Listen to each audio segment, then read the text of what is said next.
This is my wife. We just cut her hair from this to this.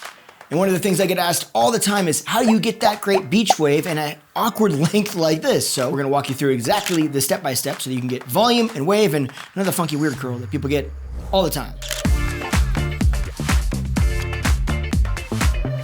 So we're gonna walk through the step-by-step on exactly what Deanna's gonna do. And I'm actually gonna have her do it so that you can see what it's gonna look like when you do it on your hair at home. And we're gonna kind of address any of the concerns or mistakes that she might be making along the way. She probably did a pretty good job, but we'll find out. So the step one is simply going to be to get it basically towel dried. All that's to say is if you notice the amount of moisture in her hair right now, I'll spin her around, her hair is not dripping wet, but it's also not dry anywhere. Now, this might seem insignificant, but it's not. It's actually very important because the amount of moisture is going to determine a lot of how the product reacts when we apply product, and we will be applying product. You wanna make sure that it's just damp enough that the product slides through evenly. If it's too dry in one area, it's going to have a tendency to clump up in that area and not distribute as evenly through the overly damp areas that it's going to dilute it too much.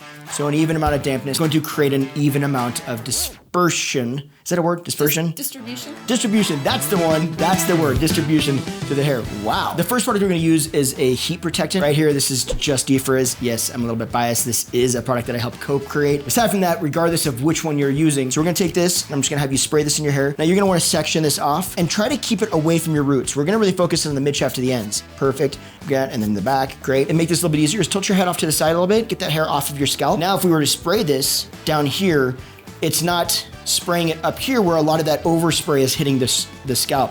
So when you do this, you're able to get it off and then just spray down there, and you're really controlling how much you get up near the scalp. Now the next thing we wanna do is actually comb this through. So she's gonna brush this through, kind of start at the ends. Her tangles are already out of her hair, and I assume that you'd already detangled your hair prior to spraying any sort of protectant in it. We're just gonna comb this through to help, again, the distribution and make sure that it's kind of everywhere where we need it. Try to keep it out of your scalp a little bit, right? So we're really just trying to comb it from here down. So you got a little bit up there, but it's not a big deal for your hair, but just so you know at home, kind of focus, again, tilting your head off, and then kind of combing this just through the mid shaft to the end. So again, we're not distributing any of that oil back up onto the scalp. Next step is using a volumizing product. Now, you can use whatever volumizing product you're using. In this case, Deanna's trying this one right here. I'm not telling you which one you have to purchase. I may be coming out with one.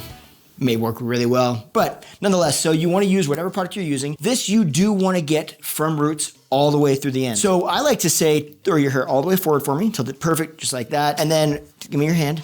You're gonna work this, starting this up here where you know that you're gonna want volume, so start that back up in that crown area. Now this is a place where a lot of times people wanna create a little bit more lift, so we really wanna start this in at the roots and then we'll work it down through the mid shaft and the ends. But that isn't to say that we wanna neglect the mid shaft and ends, because we need it there to create the bend that's actually really gonna create the overall volume. Now use as much as you need. So I always say, especially if you're trying out a new product, use way too much on purpose. Just go overboard. And by doing that, you're gonna figure out where your boundaries are. But a lot of times you find that you can use just a little bit and get kind of the feeling in your hair of product, but not get the benefit that the product can create, and then feel like, well, this is too heavy, I don't wanna use more. So you never really got the full benefits of that product. Start with a little bit too much, worst case scenario, you take a shower, you might find that you actually get the volume this time. So now that we know that we have enough product in the right areas, it's time to just start getting it dry. So I'm gonna have you tilt your head forward again, and then we're gonna give you the blow dryer. I'm gonna turn this on, and you're going to blow dry it down and use your hands to just really shake it up and get those roots totally dry.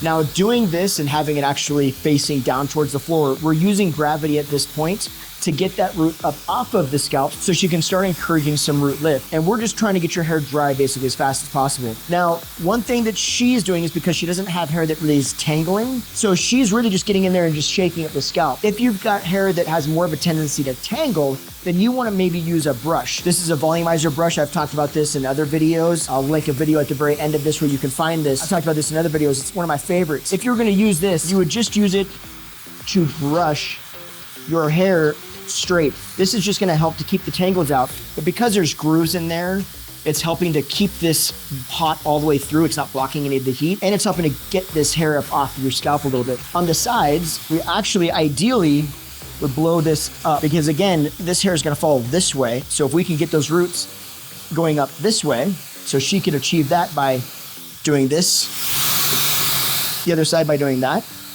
right? Or I'm just gonna do it this way. But either way, you just want to focus on getting those roots up and off the scalp. I'm not holding the blow dryer in one space, and I'm not holding my brush in one space, and I'm not doing this. Okay. I'm moving this and I'm moving the blow dryer both so that it's not giving it the chance to really focus the heat on one area. It's making sure that it's getting all over, helps dry the hair faster, and helps minimize the damage that we're causing from the heat hitting the hair. Okay, throw your hair all the way back. You look great. You're done. And that's how you achieve it. You're welcome. We'll see you in next week's video where I am no longer a hairstylist because my wife has locked me in a closet and I can't get out of it. Now, does it feel dry enough to you? Right, maybe a little bit. Right there? Okay. She's very picky about how dry her hair gets. If there feels there's any dampness at the scalp at all. So I always have to ask. And the answer, heads up, is never yes, it's dry enough. No matter what. Tell me that feels better. Maybe just a little bit right here. Yeah. I'm sure it's done. The purpose is not to make it look like nice and, you know, soft and sleek or anything like that. The purpose right now is just get it dry as fast as you possibly can and get the tangles out of it. You do want to part it to the side that you're going to part it to. She wants to bring it this way. So let's say you've got a really strong cowlick that heads this direction. You're going to split where that cowlick is, right in the middle of that cowlick with the brush. And you're going to take that and you're going to pull that kind of the opposite way. So hers goes this way. So I'm going to pull it this way and I'm going to start round brushing that with the blow dryer, obviously. I'm using a really big round brush because I don't want curl. I want just a little bit of bend, and I'll let it cool down. When it cools down, that's what helps to lock that into place. So in this case, we're going to be starting with the back. This is one of the most awkward places, not just because of the location, because it's back here, but also because it's the length. You're closer to the neckline, so the length is always a little bit shorter. It can be really hard to get the right amount of wave in there, right? Now, here's the key. She's going to put this in. Go ahead. I'm just going to tell them what you're doing because you know how to do this, right? She's taking that section, and then she's going down and she's going over it at the same pace all the way through it, and she's pulling it down. There you go. Now, the larger the section is, the less curl or wave you're going to get. The faster you move this iron, or any iron, the less curl or wave you're going to get. So you gauge how much wave or curl you're going to get by how large the section is and how fast you move it through the end. Now, you might find that you're like, oh, this piece right here the ends feel a little bit chunky and odd to me. And maybe I'm not sure why maybe it's just because they're too straight, but it's also because a lot of times what people don't know is the ends just aren't dealt with. They're not smoothed out. So one thing you could do is you can always go in and put in too much. Put this iron in just the way she did, and I'll pull it through, but I'm gonna go a lot slower so she gets too much wave in this, right? This is gonna be more wave or curl than she wants. Okay, now we've got this little curly cue. What do we do with this? This is not the look that you're looking for, right? You can always go back through it and just pull it straight and go through the ends a little bit slower, and you'll pull that wave out of it, that curl out of it, but it'll smooth the ends out a little bit more. So I always say in a worst case scenario, add a little bit too much, because then when you go over, even if you're just going over the very ends with it, you get those ends a little bit more smooth and they don't look as choppy and bulky. Does that make sense? Okay, now that we've got the back done, now we're gonna take this out. This just gets the hair out of the way so you can kind of visualize your sections a little bit more. She's taking a larger section, okay? So she grabs the top here, she twists it back away from her face, and then she pushes it straight down. So she's not pulling it out, she's pulling it down. If she were to pull that out straight, it would get a little bit more blunt at the very end. That's just not the look that we're going for. So if she puts that section in, she's doing now, takes that, and then she pulls it straight down like she's doing, right? Those ends are gonna go through, and then she's gonna get a little bit less of a blocky kind of end, and it's a little bit more kind of pointy, and it just sells that wave a little bit more. Now, one thing you can do is can you tilt your head a little bit more off to the side and lift your arm up this way? Now, the reason that I want her to do that versus what she was doing is because what she was doing is she was sitting up straight, she grabs a section, then she pulls this down, and then she waves it.